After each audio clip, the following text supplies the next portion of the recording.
All right. Hey, it's good to see you today. This is our day after podcast as we look at the three day. That doesn't have the same ring to it. Like No, it doesn't. this is the 3 day. Wasn't there a movie like The Day After Tomorrow? There is a movie. We probably have just violated copyright by naming this The Day After because there's probably a movie named The Day After. But there is something like that. The Day After Tomorrow. Yeah. Oh yeah. Yeah, and I think this was supposed to happen like in 2012. Why are we still here? Like it was. Wasn't that a movie too? 2012. 2012 was another one. Yes. Yeah. It was cold last night. It was cold last night, but earlier this week it was 90 degrees. Oh, man. So, Right. So I don't know. The mesquite trees knows what's going on, right? The mesquite trees, they haven't bloomed out. Be careful. It may still freeze until the mesquite trees come in. There it is.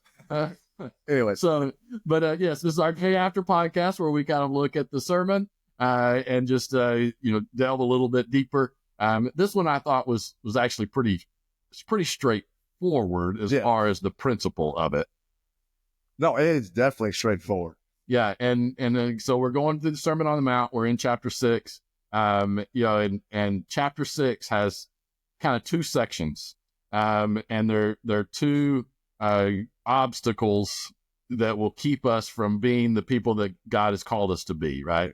And this first was basically seeking to do things for our own glory or to seeking the approval of others. But what were your thoughts or anything? As well, when you said it, I mean, you said it so crystal clear that it made all the sense. You kept bringing in the term in your intent behind it. Now you said this a second ago. This is like it was very simple or very easy to understand. Like this is very straightforward. Yeah, is it? yeah. You taught it in a very straightforward, simple to understand way. But maybe I've heard the teaching on the Sermon on the Mount a lot of times growing up, and it's not always tough, right? Yeah, that's true. But you brought out the light. Like this is what Christ is saying. So the intent behind the things you're pointing out, the intent. It's like, oh, wow, that just makes all the sense to it now. It makes sense. Yes. So that part's straightforward, but you put it in a straightforward way. Well, yeah. So to me, the teaching itself is pretty straightforward. The applying it is always there you go. a little, right. little bit more difficult. So one thing I did want to ask you. So, Jesus brings up, he uses 3 specific religious examples to bring this out, right? So one, giving to the needy.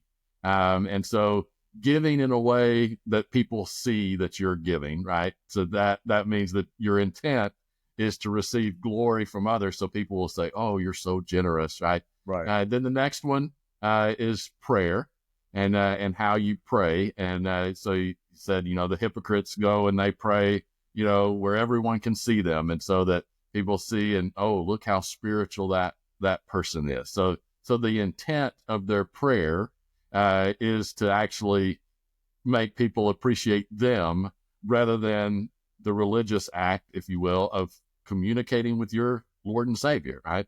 And then the last one was fasting, another deeply personal, intimate act that you're relating to God.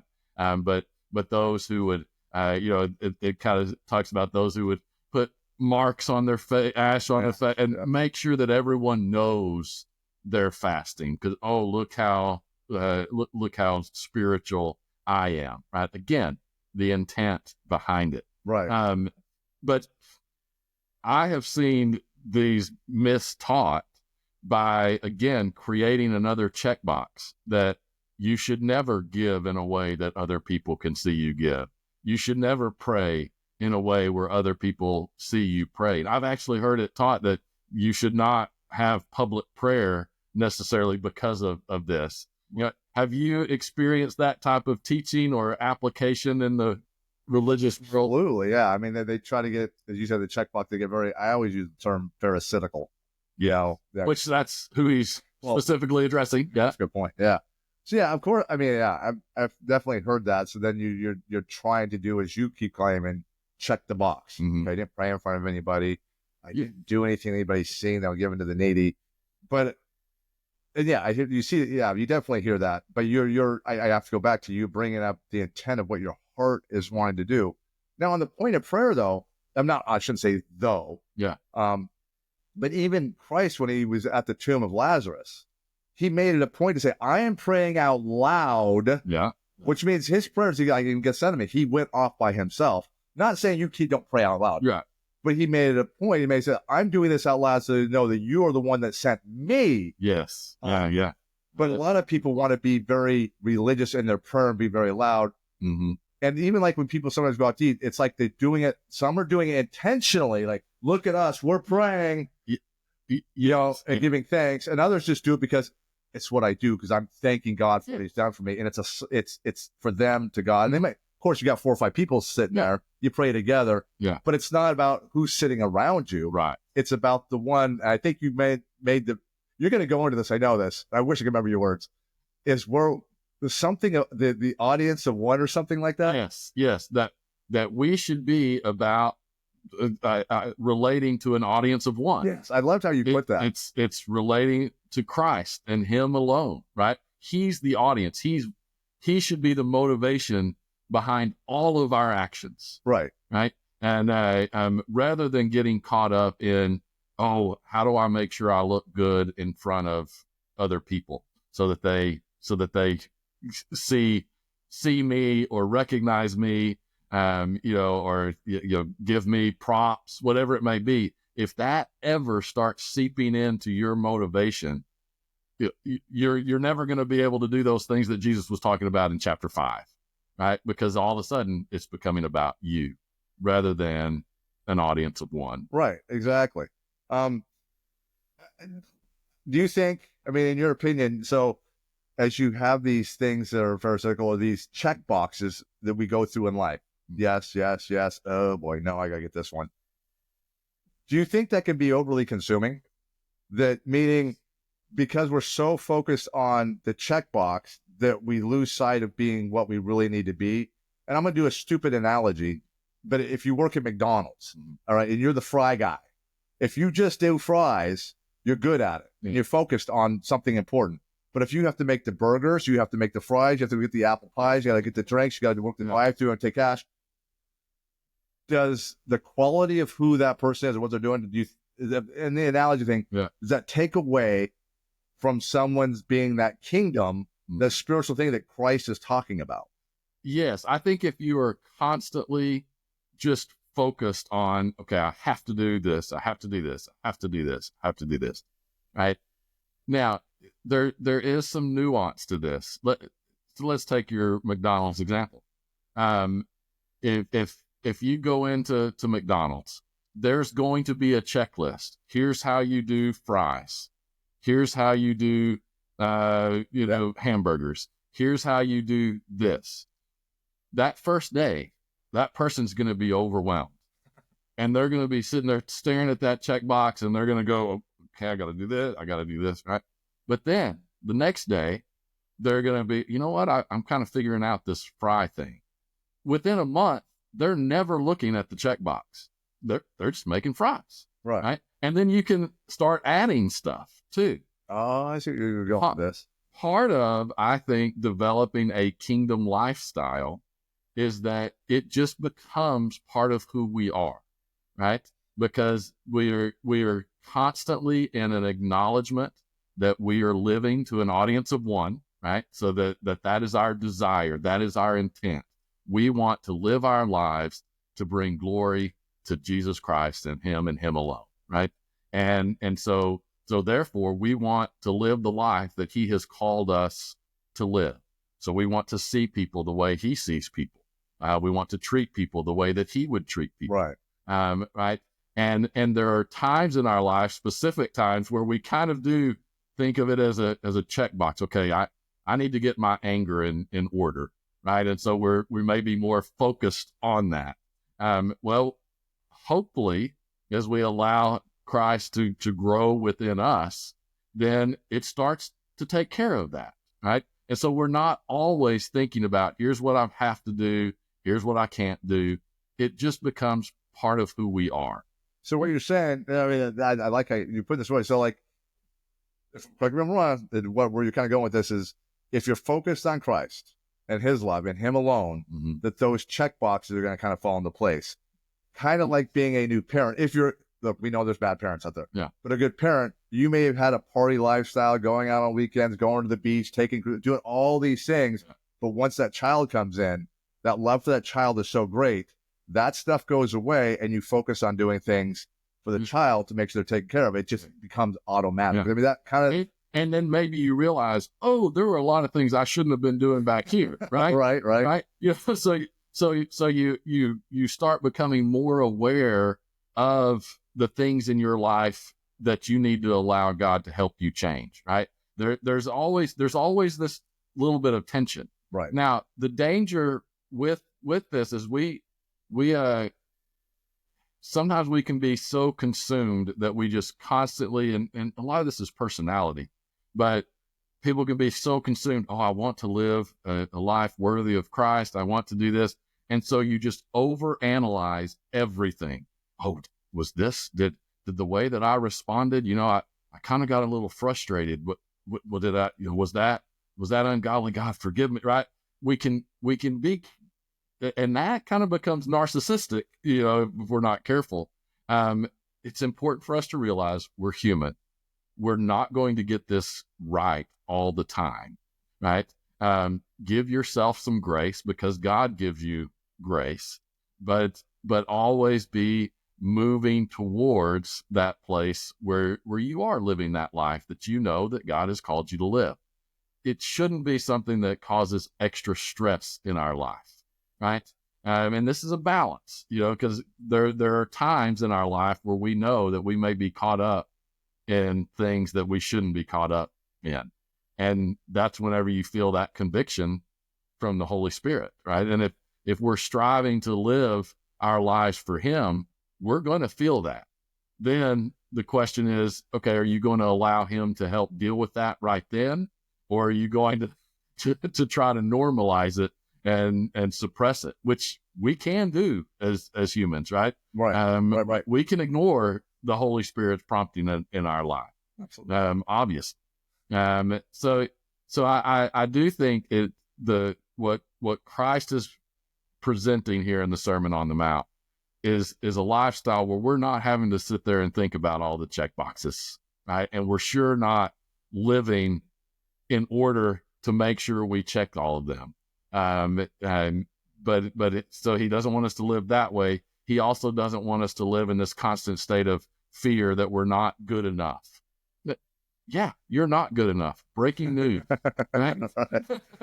But that doesn't mean that you can't live a life that God is calling you to live. Right. So now I'm going to ask you a question. How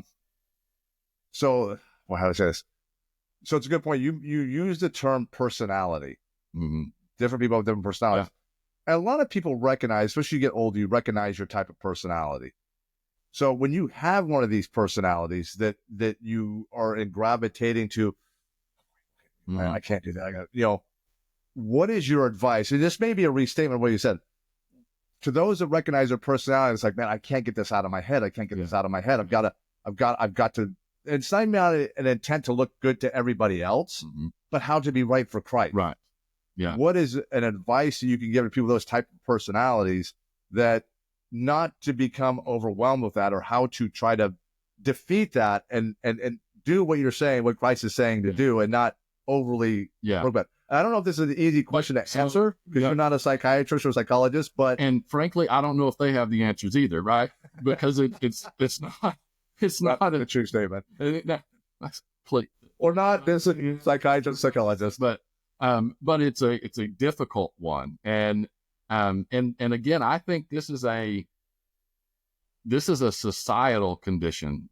So first, let's say this. This could go off the rails, but our society, we have created personality problems that I don't think necessarily existed a long time ago. Okay. Like, for example, OCD and things like this, that everything has to be in place, right? Like your house has to be immaculate and it has to be clean and all of this stuff. In previous times in history, you were more focused on being able to find where your next meal was coming from.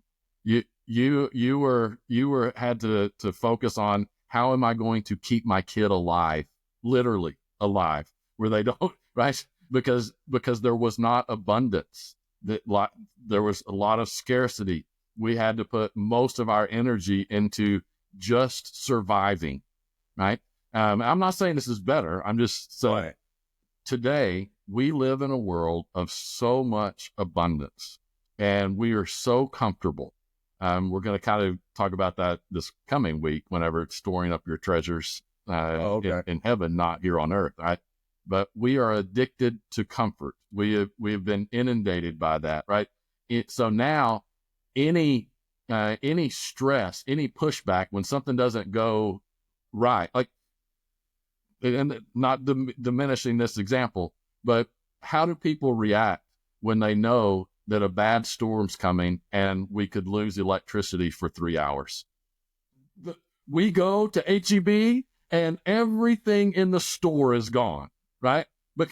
Because all the toilet paper is gone. yes, because Need more. because we're like, how in the world am I going to live without the electricity, right? That's a more modern stress that we deal with, that the rest of history has never dealt with, right? So our society has created the opportunity for personalities to come out in OCD and to be overly analyzing everything, right? I think it's important to kind of recognize that. The passage that comes to mind that's important for us to do, because it's a very real thing, and I feel for people who struggle with that. I think that passage that talks about taking every thought captive and submitting it to the will of Christ is vital. And it would start off, it would be very intentional for you to do. So if you are a person that is overanalyzing everything, the moment that you feel yourself doing that, you need to step back. And I mean, and physically, whoa, I need to stop. I need to take this thought. Is this something worthy of me stressing about? Is this really an issue that is of utmost importance? Take that thought captive. And the more you do that, I think it becomes more natural that okay, you know what, I need to, I can now see what are the areas in my life that I need to put thought and emphasis into, and what are the areas that's just a waste of time. And Satan will use that type of stuff to overwhelm you, right? And so know that's part of the spiritual battle that we're in, I think. Right. I don't know. No, that was. I know. I'm sorry, I put us down a rabbit hole. No, I moved away from this, but I just because you mentioned the concept of personality, and I do know of people that make very little things so literal, and it bugs them. Yes. Yes. And it's kind of like how to not let that stress you out. And I think you basically answered that question, because that is a thing for people. It is. I can think of one right now off the top of my head that I know that person does this. Yeah. And I'm like, well, maybe asking you if they listen to this, or I talk to this person, like, some advice. I mean, hopefully that helps understand nothing's going to fix that overnight, right? And no medication is going to fix that overnight. Right. I'm not saying that, but right, and you have to be intentional and want to change, right? Sometimes people don't want to. They've gotten used to that type of lifestyle, and you know what? That's just how I'm going to be. But if you want to change, I think it starts with one, acknowledging that, and it takes time, and it probably will be something you always struggle with in your life, right? Because it's part of just the way that your brain works, right? Right. It's kind of like alcoholism. If you've been an alcoholic, that's why AA will say they're still an alcoholic. Now, we could have a conversation, but I understand the principle, right? That for the rest of your life, once you get to that point, you're like, no, I'm not going to let this take control of my life. I'm no longer going to let that bottle be the one that controls me. And so for the rest of your life, you're going to have to keep that in the forefront of your mind, right? That's the point, yeah. Because you could easily slip back into that. I think it's the same way for those who are either OCD, whatever term you want to do. That may just be part of who you are. It doesn't mean that you can't overcome it with Christ's help. He can definitely do that. But I do think it is relevant to what we're talking here, because Jesus is getting to intent. He's trying to get us away from just looking at everything in check boxes. Right. But that doesn't mean that there's not a right way to live and a wrong way to live, right? So we should be evaluating how we're living our life, and does that fit with the intent of bringing glory to an audience of one? Right. And so we do need to take time to evaluate that, but we shouldn't be overwhelmed by it either. Okay, no, that makes sense. And I think you bringing that back around to the audience of one. I think that makes a lot of sense right there. Yeah. I mean, I think everybody gets involved. We all do. Yeah. I think that's a thing. Like, I mean, just for how we dress and we go places, like, how do I look around other people? Yeah. Do I fit this mold? Yeah. And it's that's a minor issue, but it's there, and this doesn't mean that you don't take other people's opinions at least take those into consideration. Right. It doesn't mean that. It's just that your main goal is not to please people. Your main goal is to please the Lord. Right. And going to the examples that Jesus used, right? There can be a big benefit in someone whose generosity and the way that they give can be an inspiration to other people, right? And true, there's nothing wrong with that. And this is where, again, this is why God ultimately is the only one who can judge, right? It becomes down to that individual who people know that they give. Here's a good example, and I have no idea the answer to this. Charles, I believe his name was Charles Moody. You've heard of Moody Center. Like nearly so many campuses have a Moody thing. It was from this family, the Moody family, right? They have, and this may have been a bad example, but I'm nearly positive that he was a Christian. And if I'm wrong on this, just forget it. But I still think the example applies, right? But a lot of people have seen, wow, look at the generosity of the Moody estate, the Moody family. I mean, millions and millions of dollars have been used, right? That can be an encouragement to others to be generous with their wealth as well. That's a good thing, right? I can't judge what the intent of the original Moody was, right? Right. It's not necessarily anything wrong with giving in a way where other people eventually see it.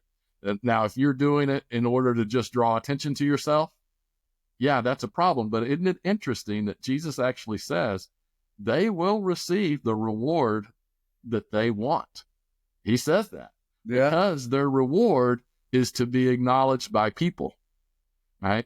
And so, again, I don't think we should get caught up too much in judging other people's intention. Right. We really need to pay attention to what is our intention. No, yeah, you're right. You're right. And I would love to have the problem of having billions of dollars and people judging me on my intent of how I used it. In fact, if someone would like to do that to challenge me spiritually, I'd be okay if you just grant. but so there's the giving aspect. So giving in itself is very important, and it should be a big part of all of our lives. We should have generous spirits, right? Right. But why are we doing? What's the intent behind it? Then the prayer. Prayer overall is a more personal communication with God, right? When Paul says to pray constantly, right? It's prayer is a constant awareness of God's presence, that He is always present with you, and we should be living that way. There's nothing wrong with gathering and praying around a flagpole. I use that example. I don't think there's anything wrong with that. I don't think there's anything wrong with having a community prayer. But there are those times that prayer is clearly used by individuals to draw attention to themselves, right? I know I struggle with this, or I at least think about it, because as the pastor, you're always the designated prayer at any event. Right? and me personally, I've always laughed. I was like, I never want to pray a sermon, right? Because some prayers become a sermon, right? It's like, ooh, I've got this opportunity. I'm praying in front of a lot of different people that normally aren't, coming to my church. So how can I get a really quick mini sermon in my prayer? Sound like the inauguration. Just saying. Yep. Now, again, am I going to stress? I don't know the intent, right? If you're using the concept of not to judge, you're right. Don't know the intent. Right. But you can hear. The way that it came across, yes, should make us go, whoa, or we may be bumping up to this line. Who's the audience here? Yeah. Right. Is this audience really just about pointing to Christ, or is this making a broader statement? Right. And especially using that in prayer, I do think we should be careful with that for sure. Yeah, exactly. And especially when you're still on prayer, it's when you're not finding the thanksgiving that bestowed by Christ. And I'm sorry, I'm using the inauguration. Yeah. There's a prayer there wasn't a thanksgiving to what had just happened to our community or to our country. It's like, regardless, there needs to be a thanksgiving, regardless of how you feel about something. There's a positive things being said. Like I don't want to go deep into political garbage here. Yeah. But you can tell when there's not a thanksgiving, it's like an attack. Yeah. And a prayer isn't necessarily meant to be an attack. No. In that construct. Right. And I don't think a prayer is ever meant to be pushing a political point. Again, you're not sermonizing in a prayer. Right. You're expressing a relationship with God. And so, for example, if I was asked to give the inauguration prayer, if you have any connections, right, that my people would probably freak out because my prayer would probably be 30 seconds long, right? I would say something like, Lord, we thank you for the gift of freedom and liberty that you have instilled in the hearts of your created beings, of us. And I thank you for this country that strives to uphold those principles of freedom and of liberty. And Lord, we just pray, we thank you for where we are today. And I just pray for wisdom, for the new leadership that is leading us into the future. And I pray that they seek your wisdom as they make decisions. Amen. And that would be either party, no matter who. I could say that no matter who was there. Yeah, exactly. There's an intent behind it, the correct intent. I like that. And that doesn't mean that I don't have opinions on which part, right? But again, that prayer, that is a special, sacred thing, and we do need to be careful on how we use it. So right. But again, Jesus is doing an interesting thing. He's affirming the importance of religious acts, and we do kind of live in a time where it's easy for us to say, "Well, I don't like to be religion, all that religion stuff." I understand what people are saying there, right?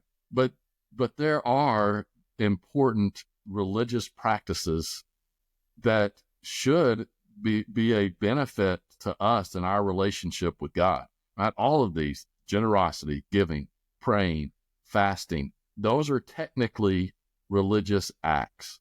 Jesus is not saying not to do them. In fact, by using them as example, he's actually elevating their importance and why you should make sure that your intent is pure and that your intent is to worship just an audience of one. So these are things that we should be doing. Yeah. So when you're speaking of the giving, that's a big obvious one. Mm-hmm. I mean, helping others, giving whatever it is by the heart. Praying, obviously, and I think that's kind of a thing that people understand. So what about the one on fasting? Fasting. So what's the intent behind this? Why the fasting? Yeah. So we do not in most of our traditions, and I put myself in that place. Fasting is not a big part of how our religious practices, right? It's just become that way over time. It's important, one, to understand the context that fasting, that was a big deal. That was part of many of the Jewish traditions, was fasting.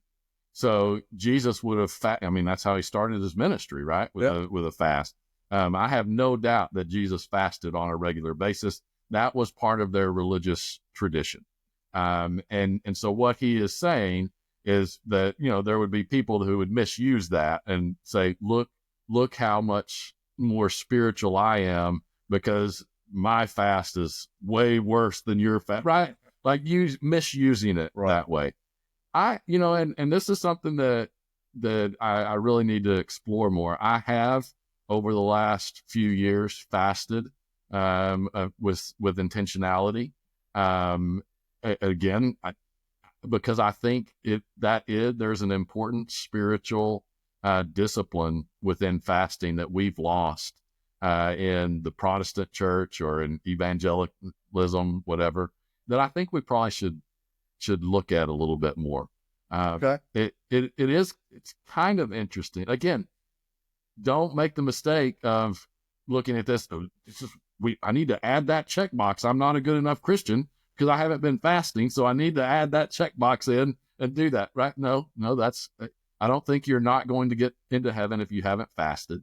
Well, that's good to know because I'll be honest, I have never fasted. And I never have. Now, I would think I could see her when I was in the military, they starved me, but it was, I was upset the whole time. That was a forced fast, which, I might fast for 6 hours in a day. Yeah. But I could go for I know I'm opening this can of worms up, but you can say from an excuse point to it, understands like I very active in what I do. Yes. And not eating could be a health thing, but I like to eat, I guess you would say. Yeah. That's why I'm asking about this, because I'm truly not, I understand the concept of fasting. Mm-hmm. And now I'm asking you, Christ is mentioning the fasting. Yeah. What does that mean? Because I think there's a lot of people that don't fully get the concept of fast. Yeah. So I think if you look at what was the purpose of the fast? To give up. You're giving up something. What you're doing is you are changing your routine with intentionality to remind you of your relationship with God, right? So what does a fast do? Whenever you're fasting, because the reality is all of us fast for hours every day, right? But then what happens is eventually we're like, I'm kind of getting hungry. So we go and eat. What a fast does is whenever you have that moment of, I'm kind of hungry, you go, oh, wait, I'm fasting. And that should trigger you to think about the reason for the fast. Think about your relationship with God, right? That causes you, you know what? Instead of eating, I'm going to go and I'm going to pray. I'm going to do something different in my relationship with God.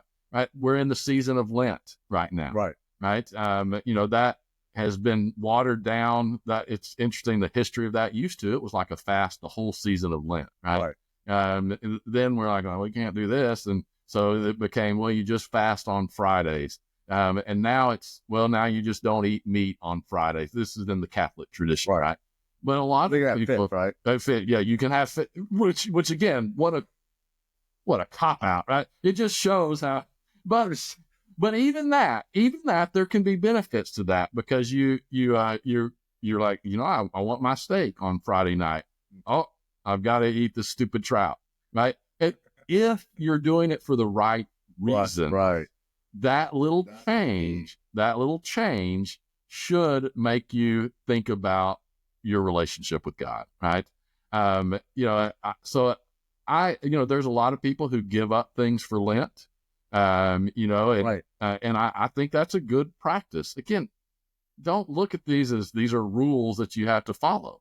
But I do think, finding ways to make sure we are maintaining our spiritual lives and our relationship with Christ is a good thing.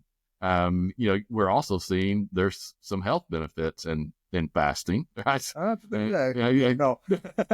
No. I don't, and again, it's different for everyone. But I think the point here is there does need to be some religious practices that we have where we are focusing anew on our relationship with God. Right? This is a silly example, but every year on your birthday or on your kid's birthday, what do? You celebrate their birthday. Now, does that mean that you love them more on that day than any other day? No, but it's important to take that moment as an opportunity to say, you know what, I love you. You're a part of my life. We're celebrating you on this day, right? Your importance hasn't changed. Well, I think it's important to have things in our life. Our relationship with God exists every day, all day, right?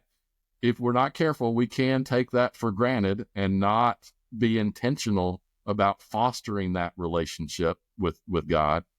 Things like fasting can be ways to change your routine and just to make sure you're keeping that focus where it needs to be.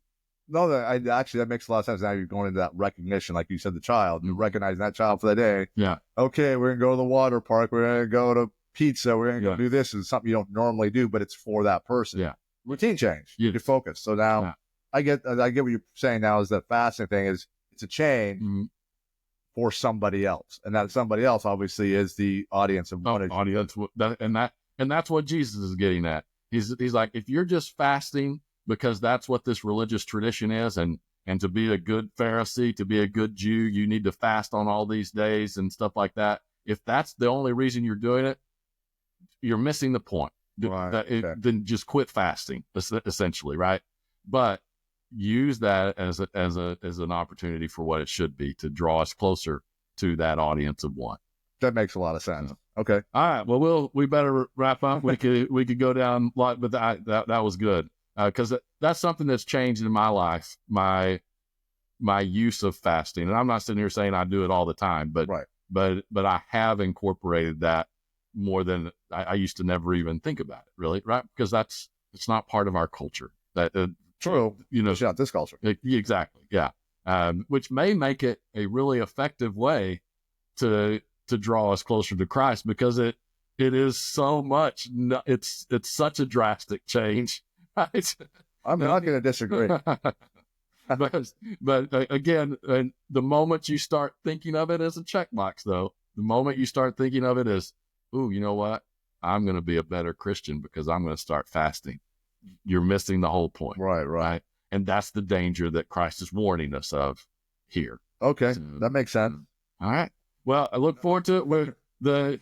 The next one we're going to talk about is it talks about being anxious, being anxiety, kind of some of the OCD, not necessarily, but being anxious about things. Okay. So we'll be getting into that on Sunday. My mindset has been more on the storing your treasures up, not the anxiety. So I'm now anxious about the fact that I haven't been thinking about that part of the being anxious. So look forward to seeing you on Sunday, and we'll be back with the day after. Sometime next week. Thanks for joining us. See ya.